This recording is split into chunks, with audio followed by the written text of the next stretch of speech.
Cuci tangan sebenarnya kebiasaan yang sudah sering dilakukan, namun saat COVID-19 harus lebih sering dilakukan.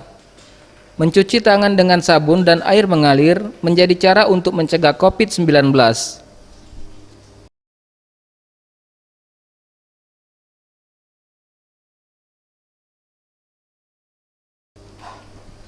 Selain dengan sabun, membersihkan tangan juga dapat dengan menggunakan cairan hand sanitizer. Hal ini disampaikan Kepala Bidang Kesehatan Masyarakat Dinas Kesehatan Provinsi Sumatera Selatan, Peri Fahrizal, dalam acara Dialog Ngopi 45 di Sriwijaya Televisi.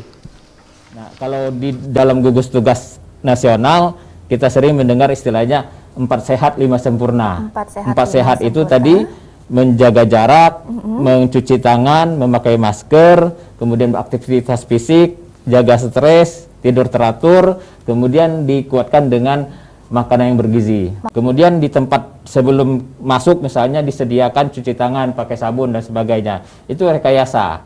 Nah, dengan rekayasa lingkungan ini kita juga ingin mengkondisikan masyarakat untuk patuh terhadap protokol kesehatan. Nah, yang paling penting adalah edukasi ini adalah ketika mereka dari tidak tahu menjadi tahu, dari tahu menjadi paham, dari paham menjadi sadar, dan kemudian dengan kesadaran sendiri mereka ingin berubah. Inilah sebenarnya yang kita harapkan, kesadaran dari masyarakat itu sendiri. Ia juga menambahkan, selain cuci tangan, menggunakan masker, menjaga jarak, harus juga mengkonsumsi makanan bergizi dan juga olahraga agar menambah ketahanan tubuh.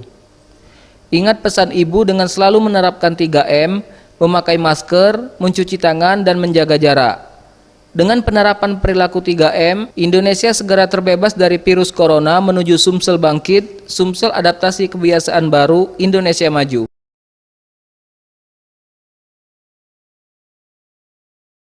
Tim Liputan, Sriwijaya TV.